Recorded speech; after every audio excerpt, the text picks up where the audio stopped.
Hello everyone, welcome to Gyansela. So low issue again, most expected static GK MCQ part 10 here agote nota part ami alochona korisu jot ami important jikhini GK MCQ hoy ahibologia Assam direct recruitment porikhator kane yat ami GK questions discuss kori asu okay. So agor video part keta jodi soa nai apnalake sai lobo আৰু video updates সমূহ আপোনালোকে পাই থাকিবলৈ চেনেলটো subscribe কৰি থব okay আৰু এই দুখন হৈছে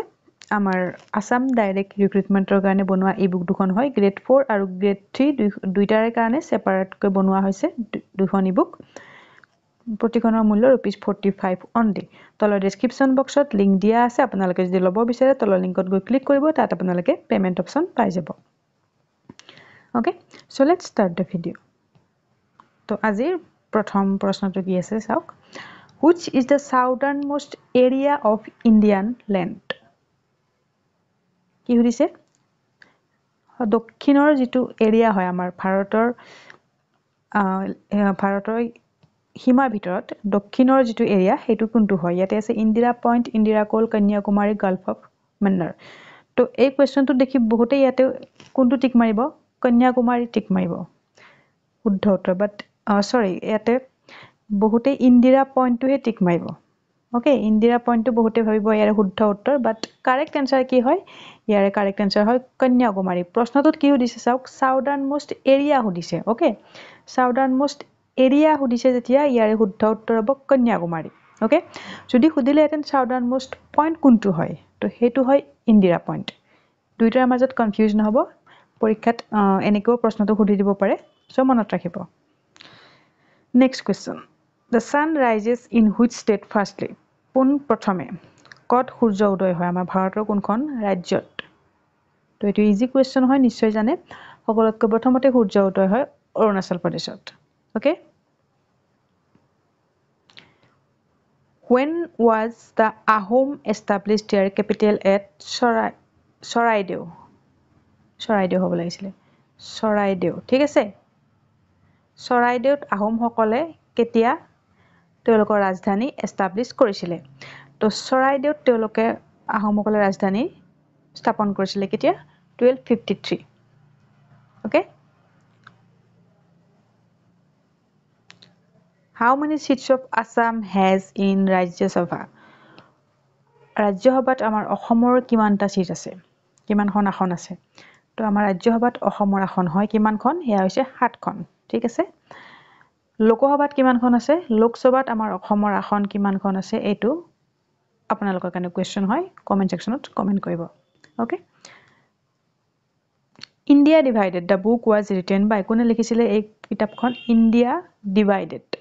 তো এইখন লিখিছিলে কোনে India Divided লিখিছিলে ৰাজেন্দ্ৰ প্ৰসাদ ওকে তেখেত আছিল কোন তেখেতৰ বিষয়ে আৰু এটা ইম্পৰ্টেন্ট কোৱেশ্চন পৰীক্ষাত প্ৰায় সুধি থাকে এনেকে সুধিব who was the president of constituent assembly permanent president গৰাকী আছিল কোন ৰাজেন্দ্ৰ প্ৰসাদ ঠিক আছে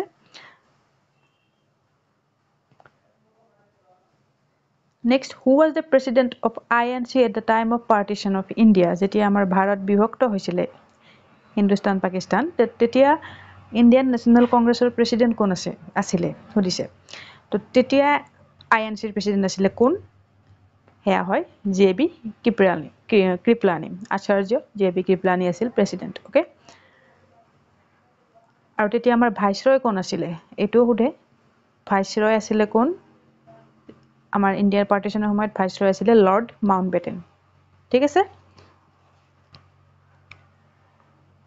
Which continent is the least populated in the world? সকলোতকৈ কম জনসংখ্যা থকা মহাদেশ কোনখন হয়? তো শুদ্ধ উত্তৰ ইয়াতে কি হ'ব সকলোতকৈ কম জনসংখ্যা থকা মহাদেশ যিখন হৈছে সেইখন হৈছে অপচন এ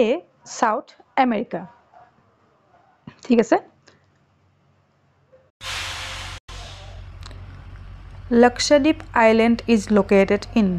তো Lakshadweep Island কত আছে কত অৱস্থিত হয় এটা আছে Bay of Bengal Indian Ocean Gulf of Kutch Arabian সি তো শুদ্ধ উত্তৰ ইয়াতে হ'ব অপচন ডি আৰব সাগৰত লোকেটেড হয় Lakshadweep Island okay next when India got independence who was the prime minister of Britain যেতিয়া আমাৰ ভাৰত স্বাধীন হৈছিল তেতিয়া ব্ৰিটেইনৰ প্ৰাইম মিনিষ্টাৰ গৰাকী কোন আছিল তো দ্বিতীয় ব্ৰিটেইনৰ প্ৰাইম মিনিষ্টাৰ আছিল কোন অপচন সি ক্লেমেন্ট এটলি আছিল ব্ৰিটেইনৰ প্ৰাইম মিনিষ্টাৰ যেতিয়া আমাৰ ভাৰত স্বাধীন হৈছিল okay Which of the following article is known as the heart and soul of the constitution? Amar সংবিধানৰ আত্মা আৰু হৃদয় বুলি কোনটো আৰ্টিকেলক কোৱা হয় তো হেতু হৈছে আৰ্টিকেল 32 কোৱা হয় heart and soul of the constitution কোনে কৈছিলে ডক্টৰ বি আৰ আম্বেদকাৰে কৈছিলে okay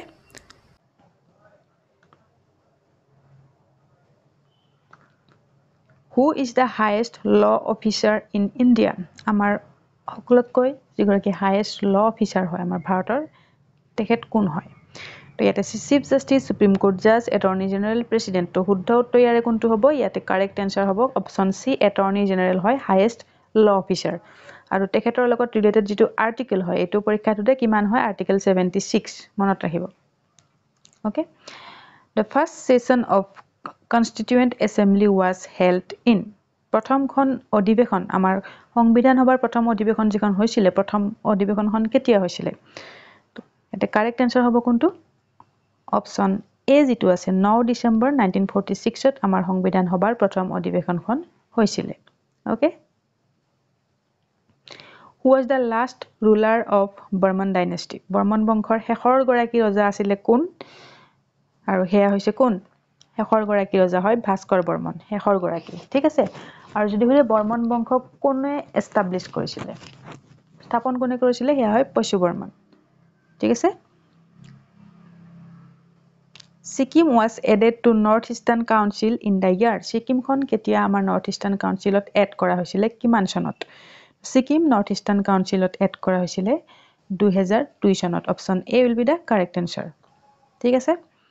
Next question the Himalayas are the Himalayas যেটো আমাৰ হিমালয় যিখন আছে হিমালয় পৰ্বত এয়া কি টাইপৰ পৰ্বত হয় fold mountain block mountain residuary mountain volcanic mountain তো শুদ্ধ উত্তৰ হ'ব হিমালয়াস হ'ব fold mountain ঠিক আছে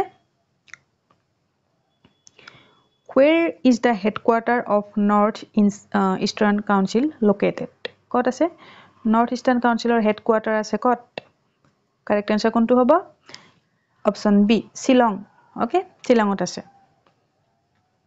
Among the countries in the world, India's rank in terms of area is. Amar prithibit jiman homuh desh ase tar bitorat amar bharator sthan kiman hoy. In terms of area hodise. Okay, area bhittit amar bharator sthan hoy kiman? Eya hoise 7th. ঠিক আছে সকলোতকৈ area wise সকলোতকৈ ডাঙৰ দেশ কোনখন হয় এয়া হৈছে ৰাছিয়া এৰিয়া ওয়াইজ ওকে মনত ৰাখিব Russia Who is the present deputy speaker of Assam Legislative Assembly most important question কি হৈছে ডেপুটি স্পিকাৰ হৈছে স্পিকাৰ নাই হোদা ডেপুটি স্পিকাৰ হৈছে বৰ্তমানৰ কোন হয় আসাম লেজিসলেটিভ এসেম্বলি আমাৰ অসম বিধানসভাৰ বৰ্তমানৰ ডেপুটি স্পিকাৰ গৰাকী হৈছে শুদ্ধ উত্তৰ কি হ'ব অপচন সি নুমল মোমিন ওকে স্পিকাৰ কোন হয় নিশ্চয় জানে স্পিকাৰ কোন হয় কমেন্ট কৰক কোন হয় স্পিকাৰ এটো আপোনালোকৰ কাৰণে হোমৱৰ্ক হয় To be recognized as a national party a political party must be recognized at least যিকোনো এটা প্ৰশ্নটো খুদিছে যিকোনো এটা পলিটিক্যাল পাৰ্টি যদি ন্যাশনাল পাৰ্টি হ'বগে লাগে ন্যাশনাল পাৰ্টি হ'বলে হলে সেই পলিটিক্যাল পাৰ্টিটোৱে কিমানখন ৰাজ্যত ৰিকগনাইজ হ'ব লাগিব পাৰ্টি হিচাপে তো হেয়া হয় কিমান ইয়াত আছে 4 5 6 7 and correct answer is 4 state চাৰিখন ৰাজ্যত ৰিকগনাইজ হলে এটো এটা ন্যাশনাল পাৰ্টি বুলি ঘোষণা কৰা হয় okay In which city did India's first e-court open? কোনখন চহৰত আমাৰ ভাৰতৰ প্ৰথমটো e-court open কৰা হৈছিল আৰু সেই চহৰখন আছিল Hyderabad okay In Assamese literature who is known as Nachiketa আমাৰ অসমীয়া সাহিত্যক কাক নাচিকেতা বুলি কোৱা হয় অসমীয়া সাহিত্যত নাচিকেতা বুলি কোৱা হয় কোন গৰাকী ব্যক্তিত তেখেত হৈছে option A Bhabananda Dutta Who is known as বনফুলৰ কবি কাক কোৱা হয় বনফুলৰ কবি বুলি কোৱা হয় কাক নিশ্চয় জানে এইটো ইজি কুৱেশ্যন হয় বনফুলৰ কবি বুলি কোৱা হয় যতীন্দ্ৰনাথ দুৱাৰা তেখেতৰ লিখা এখন পুথি আছিলে বনফুল ঠিক আছে বনফুল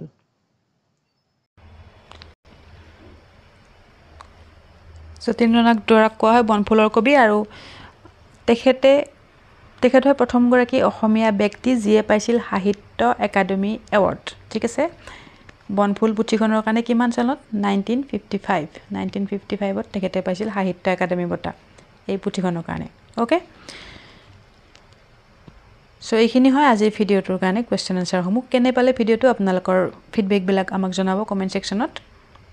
ওকে আৰু আমাৰ ইবুকখিনিৰ লিংক তলৰ ডেসক্ৰিপশন বক্সত দিয়া হৈছে তো যিখন আপুনি ল'ব বিচাৰে টোটাল 7খন ইবুক আছে যিখন ল'ব বিচাৰে তলৰ লিংকত ক্লিক কৰিব পেমেন্ট অপচন আপোনালোকে তাতে পাই যাব ওকে